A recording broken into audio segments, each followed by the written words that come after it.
नमस्कार, आप देख रहे हैं इंडिया डेली। मैं हूं आपके साथ विवेक शांडिल्य।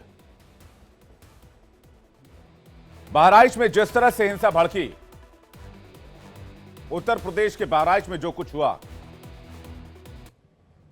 उसे स्वाभाविक नहीं माना जा सकता है, उसे घटना या हादसा करार नहीं दिया जा सकता है।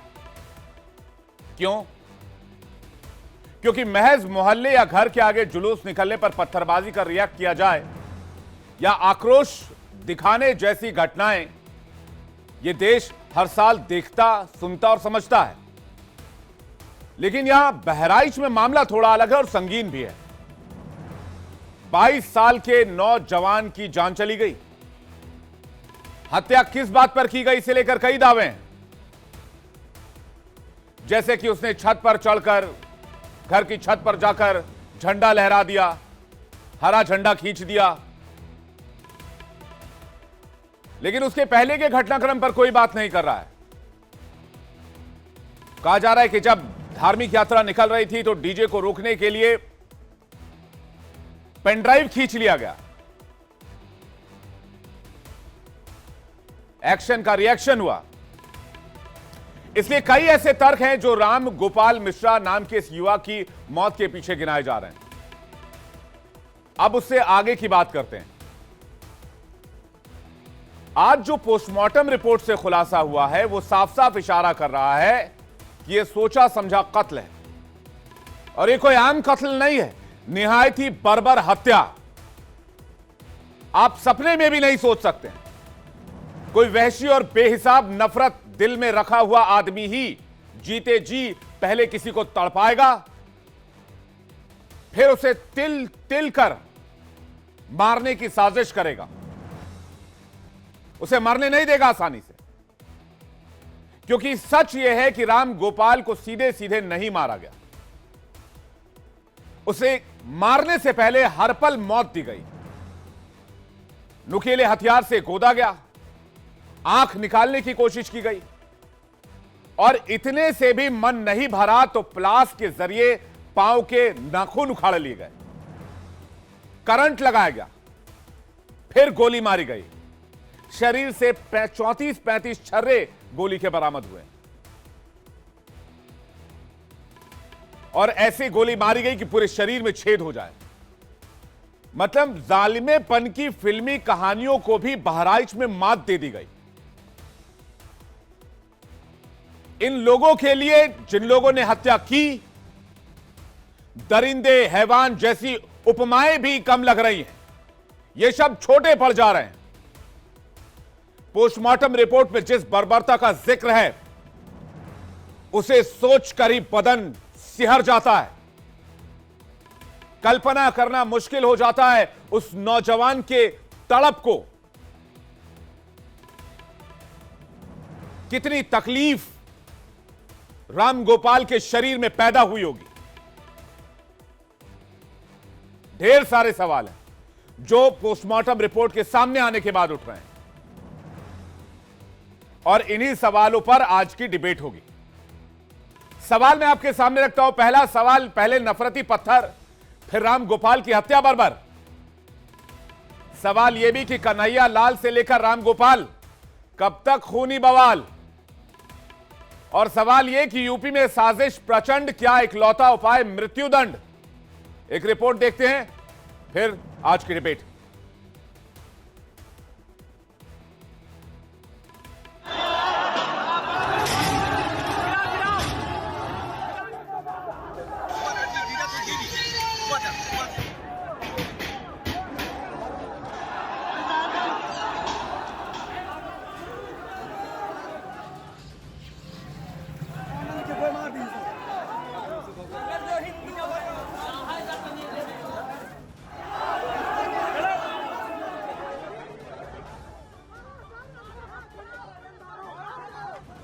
उसे नुकीले हथियार से गोदा गया।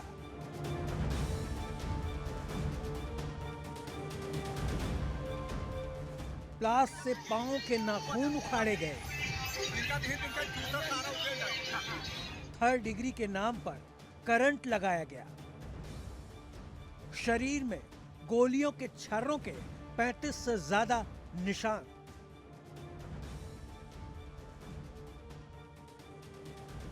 दिल दहला देने वाला ये सच पोस्टमार्टम रिपोर्ट से बाहर आया है बहराइच के उस नौजवान का जो मूर्ति विसर्जन के दौरान अपने भयावह अंजाम से बेपरवाह जोश और जुनून में एक घर की छत पर चढ़कर भगवा लहराने में जुटा था।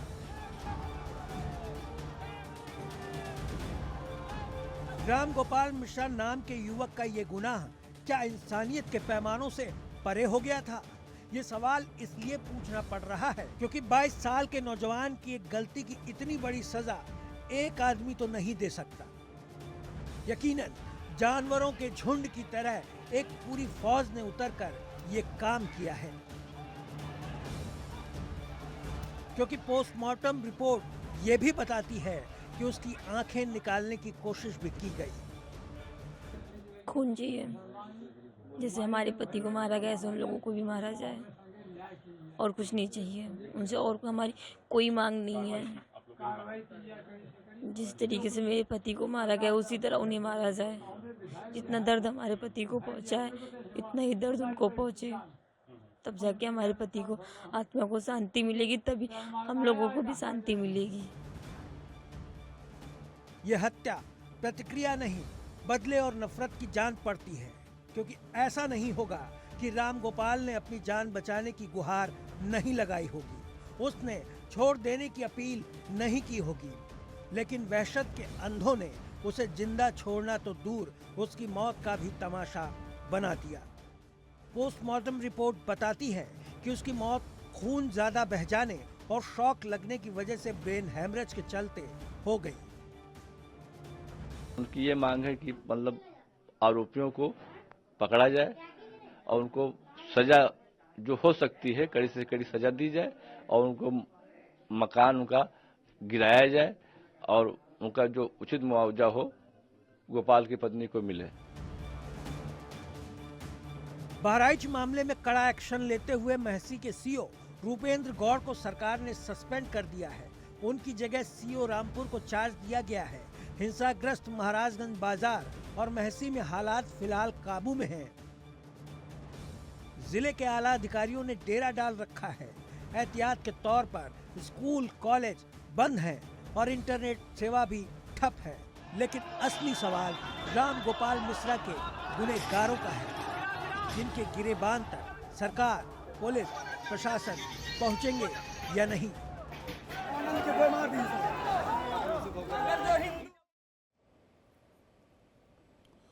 मेहमानों का एक बड़ा पैनल हमारे साथ जुड़ रहा है। आचार्य विक्रमादित्य हिंदू धर्मगुरु हमारे साथ जुड़ रहे हैं, वेदभूषण पूर्व एसीपी हमारे साथ जुड़ रहे हैं, मुमताज आलम रिजवी हमारे साथ जुड़ रहे हैं, मौलाना हाफिज गुलाम सरवर हमारे साथ जुड़ रहे हैं, बिलाल खान अधिवक्ता हमारे साथ जुड़ रहे हैं। सभी पैनलिस्ट का मैं स्वागत करता हूं आज की डिबेट में, और दर्शकों आपका भी बहुत बहुत स्वागत है। मैं आज सरवर साहब से एक सवाल पूछना चाहता हूं, इवन सारे पैनलिस्ट से ही पूछना चाहता हूं। ये जो पोस्टमार्टम रिपोर्ट आई है इस पर क्या कहेंगे? क्या है ये? 35 से ज्यादा छर्रे, नाखून खींच लेना, करंट लगाना, चाकू से गोदना, आंख निकालने की कोशिश करना, क्या है ये? सरवर साहब क्या है ये?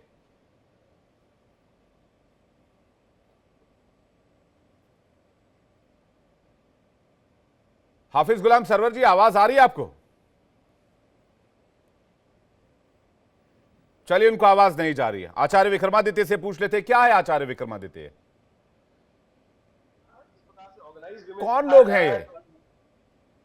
वो लोग हैं जो इस देश में शांति चाहते नहीं है। वो लोग हैं जो पाकिस्तान के हिमायती हैं और पाकिस्तान के साथ ही कार्य करना चाहते हैं, इस्लामिक राष्ट्र का निर्माण करना चाहते हैं। इनको बिल्कुल पसंद नहीं है कि कोई भी व्यक्ति इस देश के अंदर इनकी मस्जिद के आगे से निकले।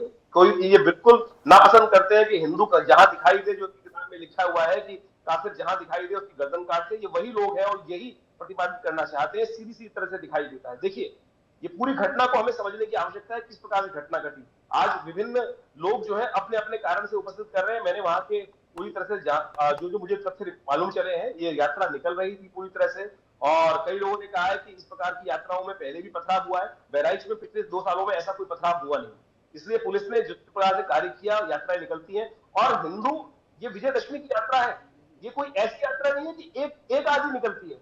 हिंदू इस देश में बहुल 80% हिंदू है और अपनी आस्था को प्रदर्शन करने के लिए लगातार हर क्षेत्र में यात्रा निकलती है, हर क्षेत्र में यात्रा निकलती है। जो ये पुलिस पे करने का कि पुलिस साथ में नहीं थी, ये नहीं थी, वो नहीं थी, दिक्कत कहां थी? ये जब पुलिस यात्रा निकल रही थी, डीजे बज रहा था, तो कुछ लोगों को नापसंद आया, उन्होंने इन पे पत्थर फेंक दिए। उस पर पत्थर फेंकने के बाद आचार्य विक्रमादित्य, विवेक जी टाइम दीजिएगा, ये सारी सिनेरियो को बताना जाता है। मैं सिनेरियो को जब तक नहीं समझेंगे तब तक लोग समझ नहीं सकते हुआ क्या। अभी यहाँ बैठे हुए मौलाना लोग हैं, वो इस बात को दूसरी तरह से उपस्थित कर देंगे, घर पे चढ़ गए। अरे घर पे क्यों चढ़े? सामने क्यों रुके किसी घर के आगे? क्योंकि पत्थरबाजी हो रही थी। पत्थरबाजी होने के बाद लोगों का जो यात्रा थी उसमें विघ्न हुआ, लोगों को भगदड़ मची। उसके बाद कुछ लोगों ने पैरालाइज किया, कहां पत्थर से बज रहे हैं, जिसके ऊपर झंडा लगा हुआ था मकान के ऊपर, लोग वहां उपस्थित हुए। एक मिश्रा ऊपर जाके चढ़ गया उसके अंदर और वहां उसने झंडा उतारा, और झंडा उतारने के बाद जिस प्रकार से उसकी स्थिति मची है, लोग खींच के घर के अंदर ले गए, 16 गोलियां मारी गई, नाखून खींचे गए, करंट लगाया गया। ये क्या था? ये मुझे बताइए क्या था? ये वास्तविक तौर पर वही मानसिकता है कि जो मौलाना इन लोग बच्चों के मन में भरते हैं कि जहां काफिर दिखाई दे, काफिर को दिखाई नहीं देना चाहिए। और मुझे बताइए, क्या मस्जिद ये चाहते हैं कि जहां मुस्लिम क्षेत्र है, मुस्लिम क्षेत्र का एक बहुत बड़ा नैरेटिव आजकल चल रहा है, मुस्लिम क्षेत्र के बीच से हिंदू क्यों जाएगा? अरे पाकिस्तान थोड़ी है, अगर मुस्लिम क्षेत्र बनाना पाकिस्तान बना लिया, बांग्लादेश बना लिया। ये मुस्लिम क्षेत्र क्या होता है? इस देश में 80% हिंदू है, 20% मुस्लिम है। अगर ये मुस्लिम क्षेत्र हिंदू क्षेत्र बांटने का प्रयास करेंगे तो मुसलमान मस्जिद हिंदू के मंदिर के आगे से निकले, हिंदू मस्जिद के आगे से निकले, कोई निकल पाएगा अपने घर से बाहर? क्या करना चाह रहे हैं? मुझे बताइए, मानसिकता बदलने की जरूरत है। और यहाँ मौलाना जो आज बैठे हैं, इस बात को लोगों के मन में भरने का प्रयास करें, बताने का प्रयास करें। तौकीर रजा जैसे नेता, मुझे आश्चर्य है तौकीर रजा पर कोई बात क्यों नहीं कर रहा है। तौकीर रजा जैसा नेता 2 हफ्ते 3 हफ्ते पहले कहता है कि एक हिंदू को खींच लो और इतना मारो, इतना मारो, इतना मारो, इतना मारो, इतना मारो, इतना मारो कि जब तक वो मर ना जाए। क्या रामगोपाल मिश्रा के साथ यही नहीं हुआ?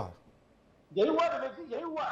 मैंने कहा ना, मौलाना तथाकथित तौर पे जो तथाकथित मौलाना है, मुझे नहीं लगता गुलाम शर्मा साहब इसकी प्रतिपादन करेंगे। मुझे नहीं लगता मुमताज रिजवी मेरे अच्छे मित्र है, इस जघन्य अपराध। ये इस देश में तालिबानी पॉकेट्स बनाए जा रहे हैं क्या? बिलाल मेरे इतने अच्छे मित्र हैं, बिल्कुल नहीं कर। नहीं, इस देश में तालिबानी पॉकेट्स बनाए जा रहे हैं क्या? वेद भूषण जी, क्या हो रहा है? ये लॉ एंड ऑर्डर सिचुएशन कहीं तो कुछ करेगा। तौकीर रजा पे अभी तक कोई एक्शन नहीं हुआ है। ये तालिबानी पॉकेट्स बन रहे हैं क्या इस देश में कि भाई यहां से यात्रा नहीं जाएगी, यहां से आवाज तेज नहीं होगी, यहां से ये नहीं होगा, वहां से वो नहीं होगा? अरे परमिशन पुलिस देती है, कोई तालिबान राज थोड़ी है देश में। विवेक जी, इसकी जो शुरुआत है, आपने देखा यूपी के अंदर बहुत चर्चित रहे दंगे, इतने दंगे हुए, मतलब मुस्लिम मुस्लिम का दंगा, शिया सुन्नी का। लखनऊ के आपने दंगे देखे किस तरह से दंगे रहते थे। एक खून के अंदर ये चीज है। अब जो मिडिल ईस्ट कंट्री है, शिया सुन्नी, हिंदुस्तान तो कराने जाता नहीं, हिंदू तो जाते नहीं वहां, वहां भी दंगे हो रहे हैं। तो कहीं ना कहीं कोई चीज ऐसी है जिसकी वजह से इस तरह के लोग होते हैं। आपको याद होगा कानपुर, लखनऊ, अलीगढ़, मुजफ्फरनगर, मेरठ, बुलंदशहर कितना मशहूर रहे दंगों के लिए, हिंदू मुस्लिम दंगों के लिए। बहराइच उसमें एक नाम और जुड़ गया।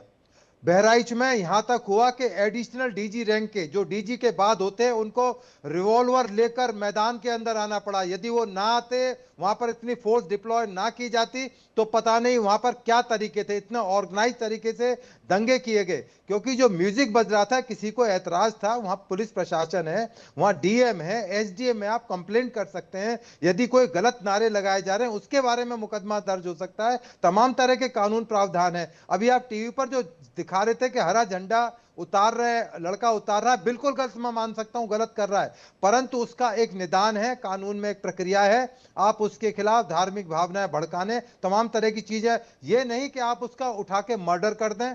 आप उसको, उसकी बॉडी पर यदि पोस्टमार्टम रिपोर्ट देखें तो छर्रों के अलावा उस पर कोई बॉडी का पार्ट ऐसा नहीं है जहां उसके इंजरी ना हो। उसके जांग, माथे, आंख, कमर, पेट, सब जगह इंजरीज हैं। तो ये इंजरीज क्यों मारी गई? अचानक तो मारी नहीं गई। ये जो 12 बोर की गन से फायरिंग हुई है, ये अचानक तो आ नहीं गई कि अचानक कोई आ गई और ये दंगा हो गया। ये सब एक ऑर्गेनाइज था और इतना जबरदस्त तरीके से ऑर्गेनाइज था, चूंकि और इनकी दाल कहीं गल नहीं पा रही थी, क्योंकि बुलडोजर बाबा के टाइम में दंगे करना नेक्स्ट टू इम्पॉसिबल, इन सबको पता था। अब चूंकि सुप्रीम कोर्ट में थोड़ी सी इनको राहत में, पूरी राहत नहीं मिली है, अभी मामला विचाराधीन है, पर वो सोच रहे हैं कि शायद इससे कुछ निजात मिले तो हम कुछ और तरीके से दंगे भड़काएं। सीए एनआरसी के दंगों में पूरे यूपी के अंदर कोई दंगा नहीं हुआ। आपको याद होगा दिल्ली में दंगे हुए, गाजियाबाद से लगते हुए, बहराइच में दंगे क्यों नहीं हुए, बुलंदशहर में क्यों दंगे नहीं हुए, मेरठ में क्यों नहीं दंगे हुए?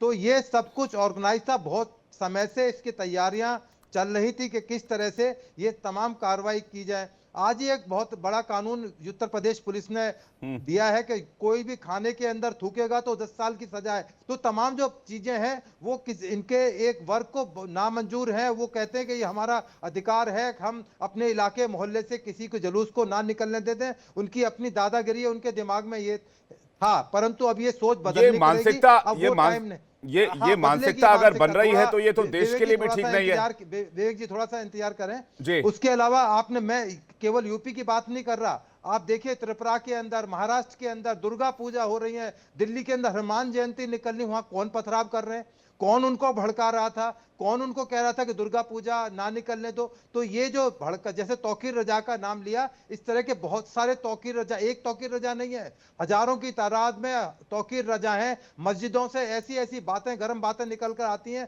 कि नवयुवक भड़क जाते हैं, यंगस्टर्स को भड़काया जाता है कि धर्म खतरे में है, इस्लाम खतरे में है और यहाँ हिंदुस्तान को गजवाए हिंद करना है, पूरे हिंदुस्तान में मुस्लिम शासन होना चाहिए, जो कि सपना बन के रह गया है, अब कभी नहीं हो पाएगा, परंतु दिमाग में कभी कभी उनके डाला जाता है। इस तरह की फतरूतें इसलिए की जाती हैं जिससे कि एक मैसेज दिया जा सके।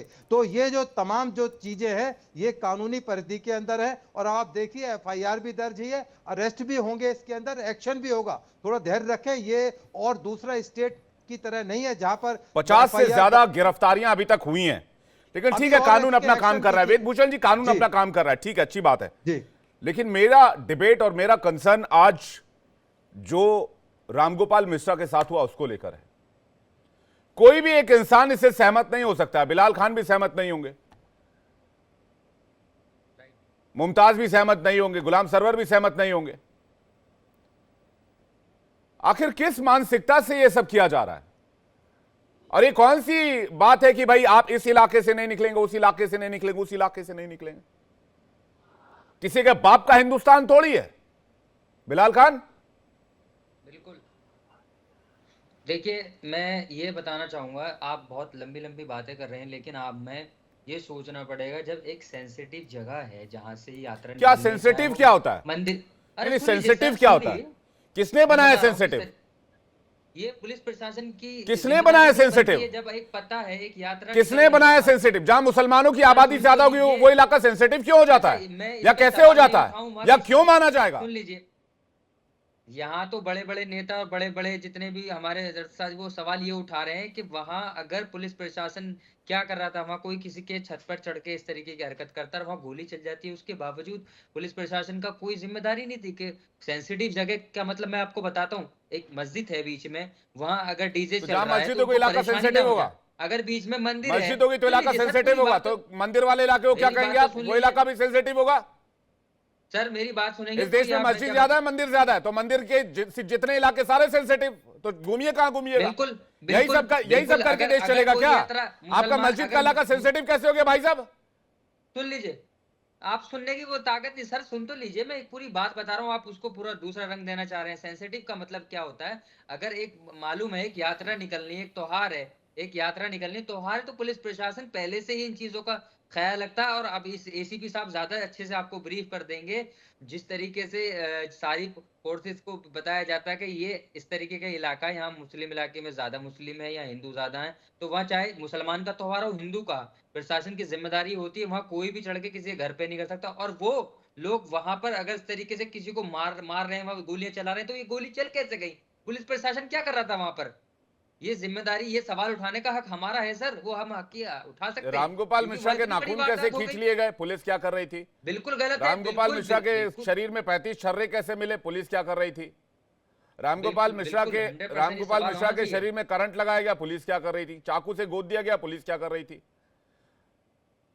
बताइए, पुलिस क्या कर रही थी? आपका इलाका हो तो आपका इलाका सेंसिटिव हो जाता है। गुलाम सरवर जी, क्या होता है सेंसिटिव इलाका?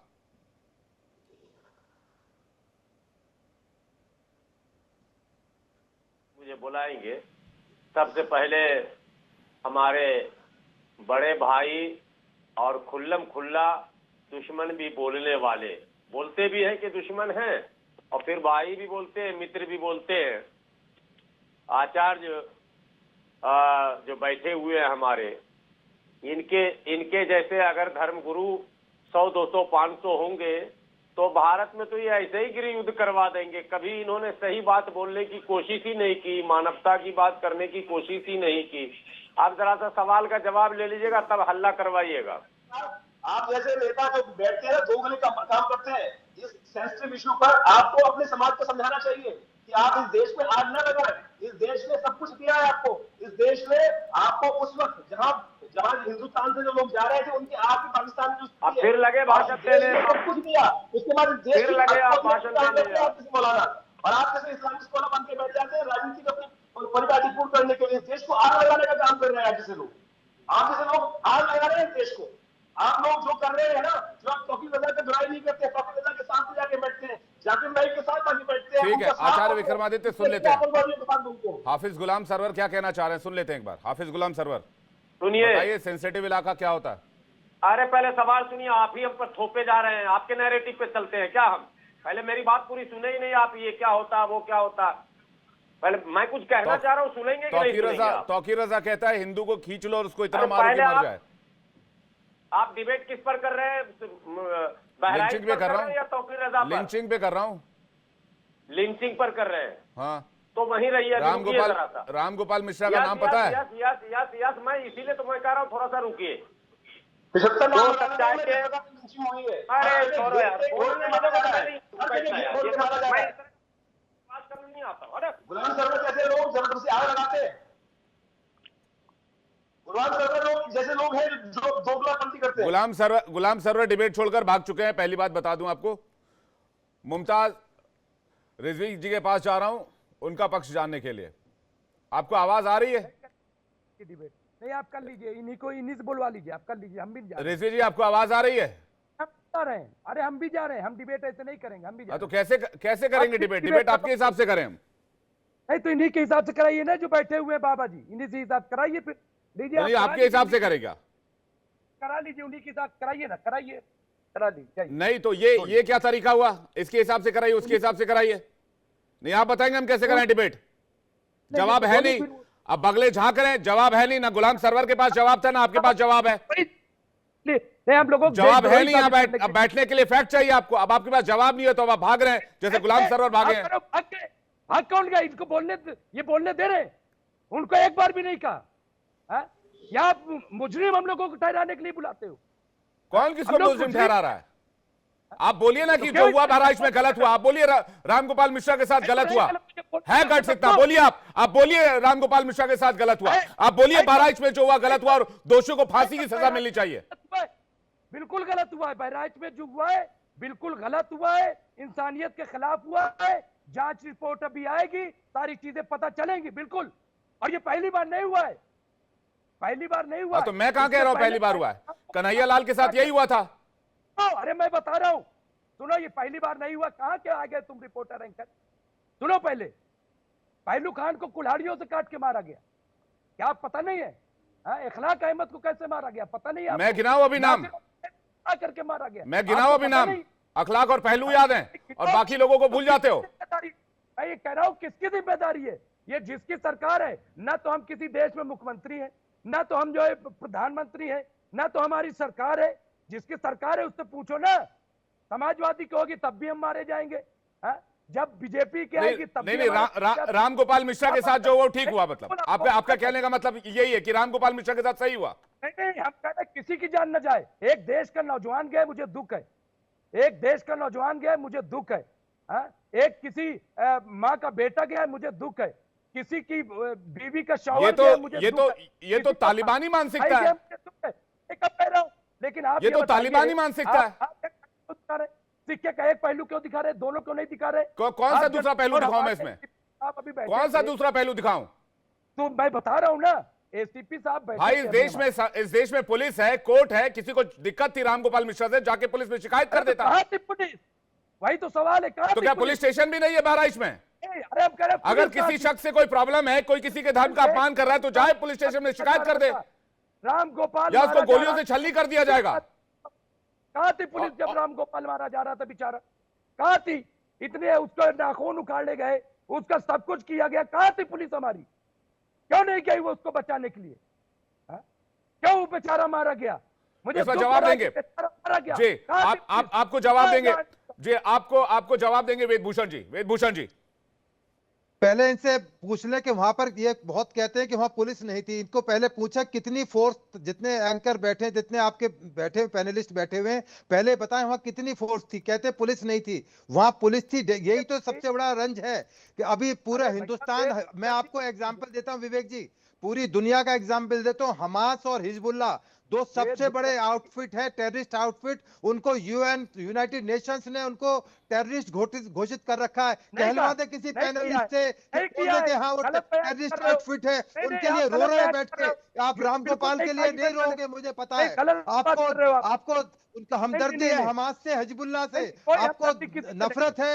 हमारे जो धर्म, दुर्गा का जुलूस निकलते हैं, हनुमान जयंती निकलती है, विजय दशमी जुलूस, उनसे आपको नफरत है। आप बोलिए हिजबुल्लाह हमास गलत है, पूरा हिंदुस्तान उनके लिए आंसू बहा रहा है, जिसके लिए पूरे वर्ल्ड के यूनाइटेड नेशंस ने कहा है कि टेररिस्ट आउटफिट है, उनके बारे में बिल्कुल नहीं बोलेंगे। यही तो मानसिकता है विवेक जी, उसके बारे में नहीं बोलेंगे, पुलिस पे तोहमत लगाएंगे, इलेक्शन हार जाएंगे तो इलेक्शन की मशीन ईवीएम पर सवाल पैदा करेंगे, अदालतों पर सवाल पैदा करेंगे, अरेस्ट करेंगे तो अरेस्ट पर सवाल पैदा करेंगे, एनकाउंटर किया जाएगा तो एनकाउंटर पर सवाल पैदा करेंगे। ये फितरत में, खून के अंदर आ चुका है। इस तरह के लोग इनको भड़काते हैं, इसको गलत रास्ते पर लेके जाते हैं। ये दुर्भाग्य है इस देश का और मुस्लिम बिरादरी का सबसे बड़ा दुर्भाग्य है कि इस तरह के लोग बैठ के उनको भड़काते हैं, उनको हिंदुओं के प्रति उनके दिल के अंदर एक नफरत पैदा करते हैं, जहर डालते हैं। उसका नतीजा ही है ये हमास हिजबुल्लाह के पैरोकार वाली मानसिकता है। एक मिनट, मैं वेदभूषण जी से सवाल करना चाहता हूँ। वेदभूषण जी, आप तो पुलिस के आदमी हैं। मैं तो ये कह रहा हूं, मैं किसी कातिल की हिमायत नहीं कर रहा हूं, एक लफ्ज मैंने नहीं कहा। मैं ये सिर्फ कह रहा हूं कि जब वो नौजवान बेचारा मारा जा रहा था तो पुलिस कहां थी? मैं तो ये पूछ रहा हूं, अगर पुलिस एक्शन नहीं लेती तो सैकड़ों मारे जाते। अरे पुलिस की एक्शन की वजह से, अगर हमारी पुलिस के एक्शन की वजह से बेचारा एक गरीब मारा गया, सैकड़ों मारे जाते हो। तैयारी बहुत लार्ज स्केल पर थी। अरे पुलिस की वजह से ही सारा कुछ मामला बच गया। मुमताज आलम रिजवी जी वो ये कह रहे हैं वहां पर सैकड़ों लाशें बिछाने की तैयारी थी। हाँ, यही मैं कहना चाहता हूँ। ये बेचारे को पुलिस नहीं होती तो क्या हो जाता है, इसकी कल्पना भी नहीं की जा सकती है। जो आप देख रहे हैं, तमाम पिक्चरें देख रहे हैं किस तरह से वहाँ आगजनी की जा रही है, वहाँ आग लगाई जा रही है दुकानों के अंदर, किस तरह से मारा जा रहा है लोगों को, तो उसके बारे में बात नहीं करेंगे। बिलाल खान कुछ कहना चाह रहे हैं, बताइए। पता लगाइए आप। ठीक है, मुमताज आलम का जवाब पूरा होने के बाद बिलाल खान कुछ कहना चाह रहे हैं। मुमताज आलम, मैं सिर्फ ये कह रहा हूं कि एक नौजवान मारा गया, मुझे दुख है, और जिन लोगों ने किया है वो जालिम है और ऐसा नहीं करना चाहिए। अगर वाकई ये सही बात है कि अगर उनके साथ ज्यादती हुई थी तो पुलिस है, अदालत है, वो सब मामला आप लोग समझ नहीं रहे हैं। ये बात कह रहा हूं, लेकिन सवाल ये नहीं, मुमताज आप समझ नहीं रहे हैं। ये मामला इन चीजों से बहुत आगे निकल चुका है। इस देश में हमास की पैरोकारी की जाती है, हिजबुल्लाह की पैरोकारी की जाती है, लेकिन इस देश में जो लोग एक साथ रहते हैं उनके को एग्जिस्टेंस से दिक्कत है, साथ रहने से दिक्कत है, सर्वधर्म संभाव से दिक्कत है। ऐसे कहें, क्या चाहते हो बताओ, क्या चाहते हो? मैं कोई चाहता नहीं हूं, मैं इस पर चर्चा चाहता हूं। आप चर्चा करने के लिए तैयार नहीं है। कोई नई चीज नहीं है। क्या नई चीज नहीं है? नई चीज नहीं है। और मैं आपको बता दूं, साजिश, एसीपी साहब मौजूद हैं, मैं उनकी मौजूदगी में ये बात बता दूं और ये पुलिस की कामयाबी बता दूं। यूपी में अयोध्या कश्मीरी मोहल्ला है, वहां पे 8 लोगों को पकड़ा गया। वो 4 मस्जिदों में गए, टोपी लगा के गए, और जब पकड़ा तो वो हिंदू निकले। क्यों साजिश कर रहे थे, किसके कहने पे कर रहे थे? इसी तरीके से हैदराबाद का लेटेस्ट मामला है। बिल्कुल आप पूरी दुनिया घूमिएगा लेकिन बहराइच के मामले पर जिक्र नहीं कीजिएगा। गुलाम सरवर हमारे साथ एक बार फिर से जुड़ गए हैं। गुलाम सरवर कुछ कहना चाह रहे हैं। मैं आ रहा हूं, मुमताज रिजवी में आ रहा हूं। गुलाम सरवर जुड़ गए। गुलाम सरवर, सिर्फ 1 मिनट में अपनी बात कहूंगा। अगर आप लोग देश बचाना चाहते हैं तो भगवान के लिए, ईश्वर के लिए पहले सच बोलना सीखें। ये जो कहा जा रहा है कि पत्थरबाजी हुई, मैं सारे पैनलिस्ट को और सारे चैनल को चैलेंज करता हूं, पत्थरबाजी की एक तस्वीर दिखाइएगा। नंबर 1 अभी मत बोलिएगा, 1 मिनट का मैंने टाइम मांगा। पत्थरबाजी, पत्थर फेंकते हुए का एक वीडियो दीजिएगा। दूसरे, जो गाना बजाया जा रहा था जाग जाएगा ये हिंदू, तो ये अंजाम देखेगा। टोपी वाला भी सर झुका के जय श्री राम बोलेगा। तेरे मक्का मदीना पे महादेव के पैर रख दिए, ये वो सारे वीडियोज हैं। ये गाना क्यों बज रहा था, पुलिस क्यों सुन रही थी? क्या आप मैसेज देना चाहते हैं मुसलमानों को? आप उनके घर के और मस्जिद के सामने जाकर गाली देंगे? आप प्रोवोक करते हैं और आप उसके बाद कहते हैं कि ऐसा हो गया, वैसा हो गया, हत्या हो गई, जुल्म हो गया। और आग किसने लगाई? सड़क पर उपद्रव किसने मचाया? लूटपाट किसने किया? गिरफ्तारी किसकी हो रही है? सारा काम उलट पुलट हो रहा। सरकार जानबूझकर माहौल को बिगाड़ रही है। और ये कुछ संगठन जो अपने आप को कुछ उसमें से संत कहने वाले लोग भी हैं कि वो उलूल जुलूल बयान देकर सड़क पर उल्टा पुल्टा बोलकर माहौल को बिल्कुल खराब करके रख दे रहे हैं। और आप मुसलमानों को घेर रहे हैं कि ऐसा हत्या हो गया, वैसा जुलूम हो गया। इस जुलूम पर आप हिंदुओं को प्रोवोक कर रहे हैं। लेकिन वो सब कुछ जो हो रहा नंगा नाच पूरे एक सेकंड विक्रमादित्य जी, 1 सेकंड, मुझे भी 10 सेकंड दीजिएगा। सरवर जी, हाँ जी, तो क्या इससे इस बात का इख्तियार मिल जाता है कि एक शख्स को वहशीपने के हद के पार जाकर उसको मारा जाए? अरे पूरा राज वहशी बना हुआ है। 100 ऐसे वीडियोस। अभी बाराबंकी में क्या हुआ? मुसलमान कितना कलेजा पे पत्थर रख के कान में रुई डाले, क्या करे बताइए आप।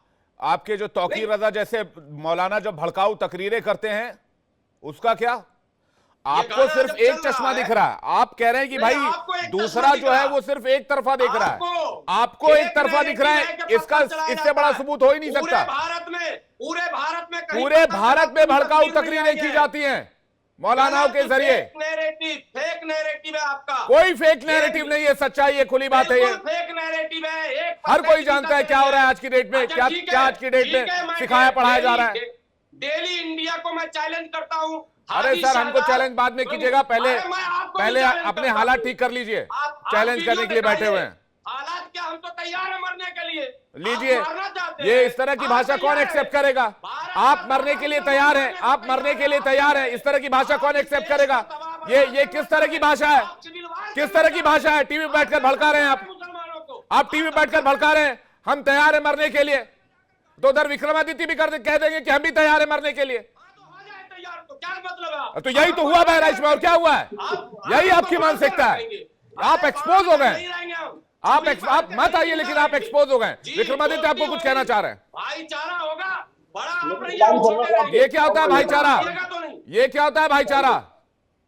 ये क्या है भाईचारा? ये काटने की बात और ये सब निशान टीवी पर बैठ के मत दिखाइएगा।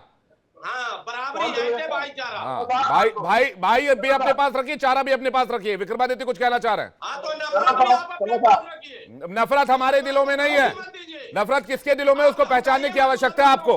उसको सही से पहचानिए। आपके जुबान में नफरत है, आप कहते हैं मरने के लिए तैयार, इसका क्या मतलब होता है? आचार्य विक्रमादित्य कुछ कहना चाह रहे हैं? मैं इस तरह की घटिया डिबेट नहीं करता हूं, नहीं इस तरह की घटिया तकरीरें करता हूं, माफ कीजिएगा मुझे।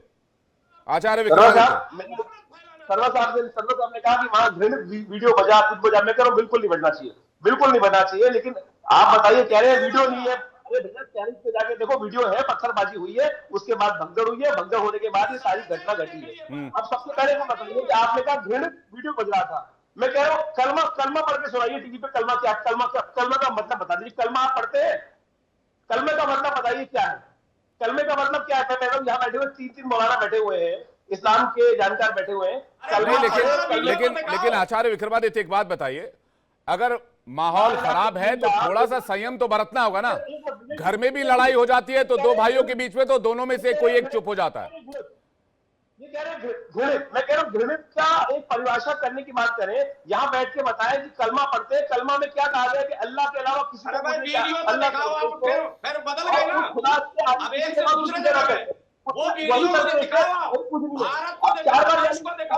नहीं आचार्य विक्रमादित्य, मेरा सवाल इससे आगे है। ये कर दिया, वो कर दिया। मेरा सवाल इससे आगे है, इसका सोल्यूशन क्या है? वो कह रहे हैं, वो एक आदमी बैठ के कह रहे हैं कि हम मरने के लिए तैयार हैं। अरे मरने के तैयार थे, मार दिया, जघन्य अपराध किया, 16 शरीर निकले, नाखून नोच लिए, ऐसे मार दिया कि घर में घुसा कर मारा। आप लोग घर में जिम्मेदार, नफरत फैलाने वाले। आप जब तक यही कह रहे हो, यही लड़ाने जा रहे हो, यही लड़ाने जा रहे हो। नफरत फैलाते हो, आपको इसीलिए समझ होता है। किस प्रकार के बम पे बैठे हो आप, किस प्रकार का बारूद बिलाल खान कुछ कहना चाह रहे हैं। हैं। बिलाल खान को लेकर आइए। आचार्य विक्रमादित्य वापस लौट रहा हूं आपके पास। बिलाल खान कुछ कहना चाह रहे हैं। बिलाल खान देखिए, ये आचार्य जी जो हैं हमारे विक्रम भाई, इतनी नफरत लाते कहाँ से मुझे समझ में नहीं आता। जहां इनकी जुबान खुलती है वहीं नफरत की बातें निकलती है। भाई साहब सुनिए, सुन लीजिए, मैं आपके बीच में नहीं बोला भाई साहब, आपके मुझे नहीं नफरत की बात स्टार्टिंग से आपने नफरत की बात कही, कोई आप जोड़ने वाली बात कर नहीं रहे यहाँ पर। अगर कोई घटना हुई है, सबसे पहले हमने क्या कहा था कि वहां जो प्रशासन की उस पर तो आपने नहीं कहा कि ये कर दिया और वहां ऐसा होगा, ये अल्फाज नहीं सुने थे। जिस तरीके से डीजे पे वहां भड़काया जा रहा था दंगा, डीजे पे क्या क्या अल्फाज बोले जा रहे थे, उस पे भी आपत्ति करनी चाहिए थी ना। अगर कोई किसी के घर पे जा रहा, तुम्हारे घर पे जाके कोई, सुन लीजिए, तुम्हारे घर पे जाके तुम्हारा घर गिराएगा, तुम्हारे घर पे जाके तुम्हें मारेगा, तुम्हारे बच्चों को मारेगा, तुम्हारे फैमिली को मारेगा, तो आप क्या करोगे? अभी मैंने आपका जो वीडियो देखा, आपके चैनल पे चल रहा है, लड़का ऊपर चढ़ा हुआ है। वीडियो हम आपको दिखा देंगे। वीडियो के अंदर साफ साफ दिख रहा है जहाँ किस तरीके से भड़काने की कोशिश की गई, और ये सोची समझी साजिश के तहत की गई है सर। कोई ऐसा नहीं जानबूझ ये क्या ऐसे हो गया। ये जब डीजे के अंदर इस तरीके से अल्फाज थे तो साजिश थी ना, कहीं ना कहीं चाह रहे थे इस तरीके से हो, या तो पुलिस प्रशासन की ढील होगी या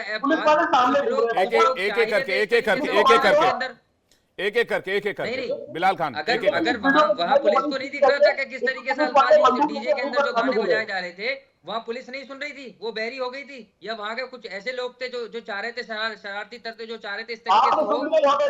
आपने सुन लिया यहाँ बैठकर, आपने सुन लिया यहाँ बैठकर, पुलिस ने नहीं सुना वहां बैठकर, पुलिस बात थी। अब आप ये भी हमारे पास वीडियो आपको दिखा दूंगा, मैं आपको व्हाट्सएप कर दूंगा। नहीं जी भाई, ये मैं आपको व्हाट्सएप कर सकता हूँ। नहीं, आपका मेरे पास आपका नंबर है, मैं आपको व्हाट्सएप कर दूंगा वीडियो, आप देख लेना आराम से। आप तो यहाँ पे कुछ भी बोल के निकल जाओगे, मैं आपको व्हाट्सएप कर दूंगा। हम कह रहे सामने पुलिस, आपने कहा पुलिस नहीं थी, हम कह रहे आप ग्राफिक में देख लो, सामने पुलिस नहीं, ये देखिए, अगर वहाँ कोई पुलिस की इस तरीके से ज्यादती हुई है, उसके मैं तो कह रहा हूँ कि पुलिस प्रशासन को वहाँ रोकना चाहिए था। वहाँ इतना बड़ा कांड हो रहा है, वहाँ मार पिटाई हो रही है, गोली चल रही है, वहाँ तोड़ा हो रही है, किसी का घर तोड़ा जा रहा है, तो पुलिस नहीं थी वहाँ पे। किसी 4 लोग, मान लीजिए एक घर में 10 लोग हैं, पुलिस वाले 100 तो होंगे, 100 पुलिस वाले घुसकर उन लोगों को, उस बच्चे को नहीं बचा सकते थे, या वहाँ घर तोड़े थे उसको नहीं रोक सकते थे? मैं तो ये मानता हूं कि अब पुलिस जब एक्शन ले ही रही है तो एसीपी साहब भी इस पर बताएंगे, फॉर्मर एसीपी साहब हैं मुमताज आलम रिजवी भी बताएंगे कि इस वैशीपन के लिए और ये जो हीनियस एक्ट ऑफ क्राइम है और जिस तरह से दरिंदगी की गई है, ये रेयरेस्ट ऑफ रेयर के केसेस में आनी चाहिए। और इसमें मुझे लगता है कि फांसी की सजा का प्रावधान इसमें किया जाना चाहिए, या फिर इसके लिए पैरवी की जानी चाहिए। एसीपी साहब देखिए विवेक जी, पुलिस ने बहुत धैर्य का, पेशेंस का इस्तेमाल किया और बहुत बड़ा जो तैयारियां थी उसको विफल कर दिया एक तरह से। माने ठीक है, कुर्बानी हुई, एक यंग लड़के की कुर्बानी हुई, उसके लिए प्रोविजन है जो भारतीय न्याय संहिता है जो 2024 जुलाई में लागू हुई है, उसमें प्रोविजन है कि यदि मॉब लिंचिंग का होगा उसमें फांसी का प्रावधान कानून के अंदर है। तमाम तरह की इन्वेस्टिगेशन की जा रही है और इसको इम्पार्शियल बनाने के लिए, दोबारा बता रहा हूं विवेक जी, इसको इम्पार्शियल बनाने के लिए वहां के एसएचओ को तत्काल प्रभाव से वहां से रिमूव कर दिया गया है, जिससे कि सच्चाई का पता लगाया जा सकता है। आप क्या चाहते हैं कि वहां तमाम यूपी पुलिस को बर्खास्त करके कहीं दूसरे कंट्री से पुलिस लाई जाए? जो पुलिस कर सकती है, जो पुलिस के कंट्रोल के अंदर है और जो देश का कानून कहता है, क्योंकि जो भी अरेस्ट हुई है उनको पुलिस थाने में नहीं रखेगी, उनको अदालतों में जाना होगा। अधिवक्ता साहब बैठे हुए हैं, उनको पता है कि 24 घंटे के अंदर पेश करना पड़ता है और कोर्ट उसका संज्ञान लेती है कि क्या उनके खिलाफ सबूत है, नहीं है, पुलिस ने झूठा अरेस्ट किया है, गलत अरेस्ट किया है या सही अरेस्ट किया है। उसके बाद तमाम तरह की प्रक्रिया है, ये अदालती जो प्रक्रियाएं हैं उसका हिस्सा है। थोड़ा धैर्य बना के रखें, इस टाइम पर सबको बड़े धैर्य बना के रखने की जरूरत है। जितने भी पैनलिस्ट बैठे हुए हैं, हम इस तरह की कोई बात ना करें कि वहां बहराइच के अंदर मैसेज जाए कि एक रिटायर्ड एसीपी या हमारे और मुस्लिम भाई वहां इस तरह की बातें बोल रहे हैं। जब तक पूरी विवेचना ना हो जाए, 90 डेज का कानून, 90 दिन का समय इस देश का कानून पुलिस को इन्वेस्टिगेशन के लिए देता है। एसआईटी है, तमाम चीजें वहां पर जांच की जा रही है, इन्वेस्टिगेशन जारी है, अदालतें वहां मौजूद हैं, थोड़ा धैर्य रखें। अदालतों ने यदि पुलिस की गलती हुई ना, पुलिस को प्रताड़ना के लिए जेल में गए पुलिस वाले, तो थोड़ा धैर्य रखें। केवल इस टाइम भड़काने का नए टाइम नहीं, कानून जो पेशेंस भारतीय बनाए न्याय रखने का संहिता टाइम। आई है, इस पर मैं मुमताज रिजवी जी का रिएक्शन भी चाहूंगा। जो नया कानून आया है, इसमें मॉब लिंचिंग पर अभी तक हमारे देश में कानून नहीं था, अभी अगस्त से हमारे देश में लागू हो गया है। इस कानून के तहत शरीर पर चोट पहुंचाने वाले क्राइम को धारा 100 से 146 तक के दायरे में रखा गया है। मॉब लिंचिंग के मामले में न्यूनतम 7 साल की कैद हो सकती है। इसके बाद उम्र कैद या फांसी की सजा का प्रावधान है। इसके अलावा हत्या के मामले में धारा 103 के तहत केस दर्ज होगा। धारा 111 में संगठित अपराध के लिए सजा होगी और धारा 113 में इसे टेरर एक्ट भी करार दिया जाएगा, यानी आतंकी हरकत भी करार दिया जाएगा। तो आप बताइए इसका वाइड इंपैक्ट कितना खतरनाक हो रहा है। मॉब वहां पे किसका था, कौन वहां भीड़ में थे, किसकी तादाद वहां पे ज्यादा थी, वो सब चीजें जो है वो साफ स्क्रीन पर दिखाई दे रही हैं। मैं फिर वही बात मैं मर्डर्स की बात कर रहा हूं रिजवी जी, मैं रामगोपाल मिश्रा के मर्डर्स की बात कर रहा हूं। एक मिनट, मैं वही कह रहा हूं कि वो बहुत अफसोसनाक हुआ है, बहुत ही। और जो भी, और अभी अब एसीपी साहब ने बहुत सही बात कही है। यही एक कानूनदा और एक जिम्मेदार आदमी को बात कहनी चाहिए। सबसे पहले ये कि वहां बहराइच में अमन कायम हो, वहां पे अब जो है फसाद न बढ़े, नंबर 1। नंबर 2 ये कि तमाम चीजें जांच की जाएंगी, कितनी गोली क्यों मारी गई, कहां से वो पिस्टल आया, क्यों नाखून उखाड़ा गया, कौन उसके पीछे लोग हैं, अभी तो ये भी नहीं पता चल रहा है। कि सवाल ये है कि ये कौवा कान ले गया, इस तरह से तो चीजें नहीं चलती हैं।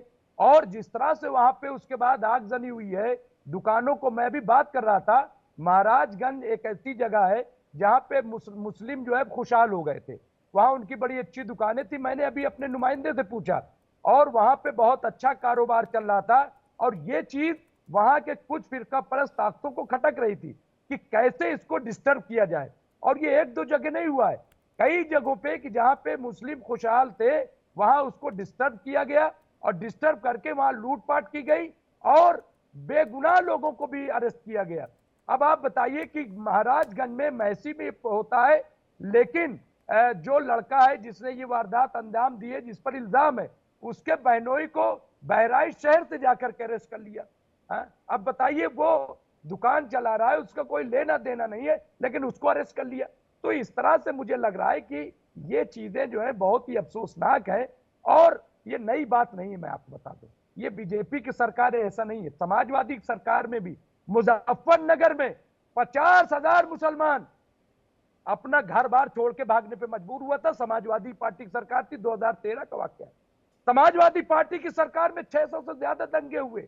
आप क्या बात करते हो? मैं सिर्फ बीजेपी की, और मैं तो कई जगह योगी जी की पुलिस की तारीफ करता हूं, और जहां काबिले तारीफ पुलिस से करनी चाहिए। मैं कहता हूं इस कि पर सियासी मैं इस पर सियासी चर्चा रिजवी जी किसी और दिन कर लूंगा, लेकिन मामला आज इंसानियत से आके जुड़ गया है। मामला आज इंसानियत की हदों को पार करने से आकर जुड़ गया है, जिस तरह की बर्बरता की गई है। बात नहीं कर रहा हूं, आपको मुझे इंसानियत की बात नहीं समझ में आ रही। नहीं, जिस तरह की बर्बरता की गई है, इससे खतरनाक इस देश के लिए, इस देश की इंटरनल सिक्योरिटी के लिए कुछ और नहीं हो सकता है। मेरा तो ये स्पष्ट तौर पर मानना है। जर्नलिस्ट हो भाई आप, मैं वही तो बता रहा हूं, ये पहली बार नहीं हुआ है। ये क्यों होता है?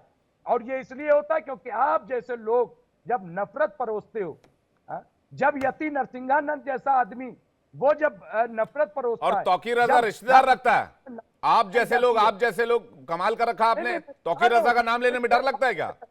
नहीं, चाहे मुसलमानों की तरफ से हो, चाहे हिंदुओं की तरफ से हो, जिसकी तरफ से हो, ये सब तो दोनों बात कहिए ना फिर भाई। नहीं भाई, कमाल देखिए। अरे नहीं, कमाल देखिए, बहराइच में हिंसा हो जाती है, रामगोपाल मिश्रा को वहशीपने की हद पार करके मार दिया जाता, हम चर्चा भी ना करें, क्योंकि भाई देश में शांति बनी रहनी चाहिए, नफरत का भाव नहीं आना चाहिए। आचार्य विक्रमादित्य, गुलाम सरवर जी, हम चर्चा भी ना करें। नहीं, चर्चा भी पाप है, अगर चर्चा भी अपराध है। नहीं साहब, नहीं साहब, बहुत कमाल है। इस देश में अमनो अमान बनी रहनी चाहिए, चैनो सुकून बने रहना चाहिए, इसलिए कहीं कुछ हो तो चुप, खामोश, समाधान को कोई बात नहीं करेगा, क्योंकि सब अच्छा है, सब सुकून से रहने चाहिए, सब चैन से रहेंगे। कमाल सरवर जी, कमाल है। नहीं नहीं, कमाल नहीं है सर, कमाल यह है कि इसका जो अस्थायी समाधान है उसकी ओर भी बढ़ना पड़ेगा ना। आज एक दुर्भाग्यपूर्ण घटना में एक परिवार लूट गया, उसके जवान लड़के चले गए, और ऐसी घटनाएं रोज घटाने का फिराक में लगे हुए हैं लोग कि भाई ऐसी घटना घटे, रोज उल्टा पुल्टा मामला, उल्टा पुल्टा आरोप, उल्टी सीधी बात, उल्टे सीधे गाने, उल्टा सीधा आरोप प्रत्यारोप। तो सरकार को, सामाजिक संगठनों को, धर्म गुरु को, सबको ना मिलकर काम करना होगा। हम टीवी पर बैठते हैं, इस्लाम में तुम्हारे ये है, हिंदुत्व में ये है, अगर यही काम हम करते रहेंगे तो समाज में पॉजिटिव मैसेज कैसे चला जाएगा, जरा बताइए हमको पॉजिटिव चर्चा भी तो करनी होगी। हम कहते हैं, आमंत्रित करते हैं, हम इनको कहते हैं आप बड़े भाई हैं हमारे, आप आइए, हम लोग सकारात्मक चर्चा करें, एक सकारात्मक संदेश दें, देश के अंदर नफरतियों को हम पीछे धकेले। लेकिन ये बोलते हैं नहीं नहीं नहीं नहीं नहीं, हमको तो एक जिन्ना पैदा करना है, नहीं नहीं नहीं, हम तो हिंदू राष्ट्र बनाने जा रहे हैं, नहीं नहीं नहीं, मुल्लो तुम मस्जिद में गलत ही करते हो, तुम पत्थर ही रखते हो, ये जबरदस्ती थोपते हैं। अब जब जबरदस्ती थोपते रहिएगा तो हम क्या करेंगे, कितना हम डिफेंस में आपको हम क्या सफाई देंगे, लास्ट में हम यही बोलते हैं चलो ठीक है। शर्मा साहब मुझे बताइए कि जितनी आपके यात्राएं निकलती हैं, आपके ताजिए निकलते हैं, किस पे पत्थरबाजी हुई? हिंदू मंदिर पे आगे से निकलती है, मेरे आश्रम के आगे से निकलता है आपका ताजिया। जवाब ले लीजिए। मेरे 50 साल की उम्र हो गई, एक बार भी कोई घटना घटी हो मुझे बताइए ना। लेकिन दिल्ली को लेकर बड़े भाई आप मुझे बताइए ना, जवाब दिल्ली से लेकर और गाजियाबाद, दिल्ली से लेकर हर क्षेत्र में, कानपुर ले लीजिए, लखनऊ ले लीजिए, आप बहराइच ले लीजिए, हावड़ा ले लीजिए, कर्नाटक ले लीजिए, झारखंड ले लीजिए, हर जगह। अरे भाई जवाब भी तो ले लीजिए मेरे वहां मूर्ति तोड़ दी है जी, मुझे बताइए ना कैसे मान सकता है? ठीक है, जवाब सरवर जवाब दे रहे हैं, गुलाम सरवर जवाब दे रहे हैं। गुलाम सरवर, एक वीडियो बड़े भाई विक्रमादित्य जी दिखाइए कि मुसलमानों का जुलूस निकला और मंदिर में घुस के उसका झंडा उतारा हो, एक वीडियो दिखा दीजिए। और मैं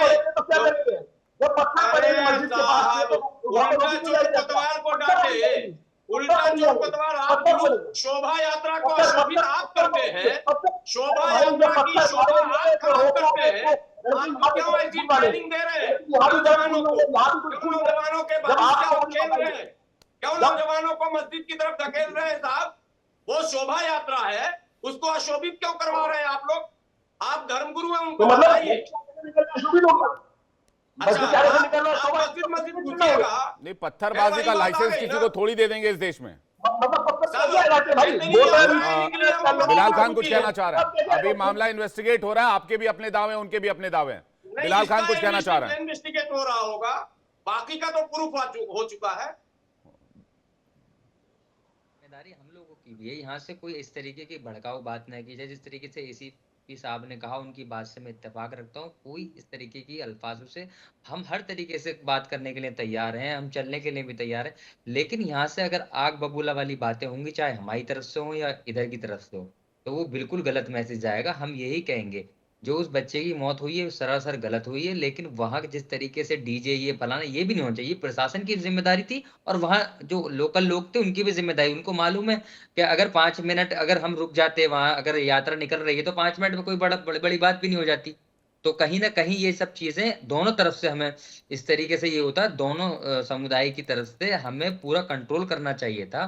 और आगे भी कोई ऐसी यात्रा निकलती है उसके लिए हमें संदेश ये देना है कि ऐसे तरीके की कोई ऐसी वारदात ना हो। जिस तरह की योगी सरकार हो, कोई भी सरकार हो, कोई भी स्टेट हो, देश में कहीं भी इस तरीके की घटना होती है, वो पूरे देश को चोट पहुंचाने का काम करती है। देखिए, दंगा होता, चाहे दिल्ली में हुआ हो, नगर में हुआ हो, कोई भी आसाम, कहीं भी पूरे हिंदुस्तान के अंदर कहीं भी हुआ, वहां इंसानियत का कत्ल होता। चाहे हिंदू मरता, मुसलमान मरता, लेकिन मरता इंसान है। लेकिन इस चीज को कुछ राजनीतिक लोग जो फायदा उठाने के लिए राजनीति के वक्त पे इस्तेमाल करते हैं, और बच्चे जो मरते हैं, मासूम लोगों के मरते हैं, हिंदू और मुसलमान अपनी लाशें उठाते हैं, और ये लोग राजनीति रोटियां सेकने का काम करते हैं। जितने भी पॉलिटिकल लोग हैं, आप उनसे उठा लीजिए, हर मुद्दे को बनाएंगे। अब 10 चीजों पे इलेक्शन आ रहा है, वहां पे यही प्रचारबाजी करेंगे, ये हो गया, वो हो गया। अरे जो हुआ उसको संभालने की जिम्मेदारी भी हम लोगों की है, वहां के प्रशासन की भी है, पुलिस की भी है, और जो नेता है उनकी भी बनती है। लेकिन नेता उस जिम्मेदारी को नहीं समझते। सर विवेक भाई, मैं एक कम्युनिटी को नहीं कह रहा, मैं दोनों तरफ से कह रहा हूँ, दोनों तरफ से पॉजिटिव बात होनी चाहिए। बिल्कुल, मैं भी यही कह रहा हूं। कि इस देश में सिर्फ एक धर्म का नहीं, सभी धर्मों का सम्मान होना चाहिए। बिल्कुल सर। और विक्रमादित्य आपसे कुछ बिलाल खान आपसे कुछ पूछ रहे थे, आप जवाब दीजिए, उसके बाद मैं एसीपी साहब के पास जा रहा हूं। देखिए, मेरा सीधा सीधा मतलब यह है कि हम अपने धर्म की पूजा करें, अपने पाठ करें, सब कुछ करें, लेकिन किसी के प्रति घृणा ना पालने दें। भाई क्यों बोल रहे हो घृणा पालने की बात कर रहे हो? घृणा पाल रहे हो तो उसके लिए सरकार के पास है। हम खुद ही खुद अपने वास्तविक तौर पर ये बात करने बैठ जाते हैं, घृणा पालने की जरूरत, घृणा क्यों पलवा रहे हो? ये जो लोग सिखा रहे हैं, तथाकथित तौर पर गुलाम शर्मा साहब हमारे साथ हजारों डिबेट में रहे हैं और इतनी अच्छी सी बात करते हैं, लेकिन बाद में बदल जाते हैं। मुझे बताइए क्यों घृणा पलवा रहे हैं भाई साहब, क्यों घृणा पलवा रहे हैं? यहाँ ऐसा बैठा हुआ कोई भी व्यक्ति नहीं जो हमारे साथ नहीं बैठते डिबेटों में, लेकिन घृणा क्यों पलवा रहे हो? मनोमस्तिष्क में लोग में घृणा पल रही है, मुझे बताइए क्यों? यही सवाल तो विक्रमादित्य जी मैं आपसे पूछ रहा हूँ कि क्यों कर रहे हैं ऐसा? आप हमसे मत पूछिए, मैं आपसे पूछ रहा हूँ क्यों ऐसा कर रहे हैं? क्यों कर रहे हैं मुझे बताइए ना। प्यार की भाषा क्यों नहीं बोलते आप? अगर कोई व्यक्ति, आप मुझे बताइए, मैं खुदा को गाली ना दूं, आप राम को गाली ना दें, ये स्थिति क्यों नहीं? लेकिन आप तो दे रहे हैं ना, हम तो नहीं दे रहे हैं। नहीं, हम तो नहीं दे रहे हैं। अरे आपके सामने क्या हुआ? आपके सामने क्या हुआ? आप लोग तो जा रहे हैं समर्थन में धरना देने शासना मंदिर में, उनके समर्थन में, तो नफरत तो आप बढ़ा रहे हैं ना। कम से कम निंदा आपको करनी चाहिए कि भाई निंदा करता हूं। लेकिन मुझे बताइए ना, क्यों तौकीर रजा जैसे लोगों के साथ सपोर्ट करते हैं? तौकीर रजा साहब के खिलाफ मैंने कई चैनलों पर बोला है, आपके सामने भी। तौकीर रजा साहब के खिलाफ आपके डिबेट में कई चैनलों में मैं बोल चुका हूं, लेकिन आप तो बोल ही नहीं रहे। एक बार आप भी बोलिए ना कि ये गलत लोग घूम रहे हैं, माहौल खराब कर रहे हैं। जेल में गए हैं, यतीम नसीम के साथ कौन खड़ा है? यतीम नसीम के साथ कोई नहीं खड़ा है, कोई सपोर्ट नहीं कर रहा है। कैसे नहीं खड़े? जेल में गए, जेल में चले गए ना, जेल में चले गए, जेल में चले गए, नहीं चले गए जेल में? कहाँ चले गए? जेल में जाने दी नहीं जाने, तौकीर रजा जेल में जाने दी नहीं, हमें नहीं पता कहाँ जेल में गए, पुलिस का बयान है ये। अब देखिए, इस मामले में बहराइच में फिलहाल शांति है, वहां पर हालात ठीक हो गए हैं। ईश्वर करे शांति हो जाए। तो ये हमारी जिम्मेदारी बनती है कि हम लोग भी कोशिश करें कि वहां पर हालात ठीक रहें, और हमारे बयान और हमारी प्रतिक्रिया भी वैसी होनी चाहिए। वेदभूषण जी के पास जा रहा हूं। वेदभूषण जी, जरा नए कानून के बारे में जल्दी से दर्शकों को बता दीजिएगा कि क्या इस मामले में फांसी की सजा का प्रावधान है? क्या राम गोपाल मिश्रा के हत्यारों को फांसी की सजा दी जा सकती है? बिल्कुल कंफर्म है, इस तरह का प्रोविजन कानून के अंदर है। दूसरा जो नया कानून है उसमें कहीं भी हिंदू मुस्लिम सिख ईसाई का नाम नहीं है। कोई भी धार्मिक उन्माद या ऐसी बातें करता है जिससे दंगे या किसी के प्रति नफरत पैदा होती है, उसमें घृणा के लिए कानून में प्रोविजन है। यदि हिंदू के कोई, जिसका अभी नाम ले लेते किसी स्वामी जी का, यदि उन्होंने कहा है तो मैं बोलता हूं गलत बोला है,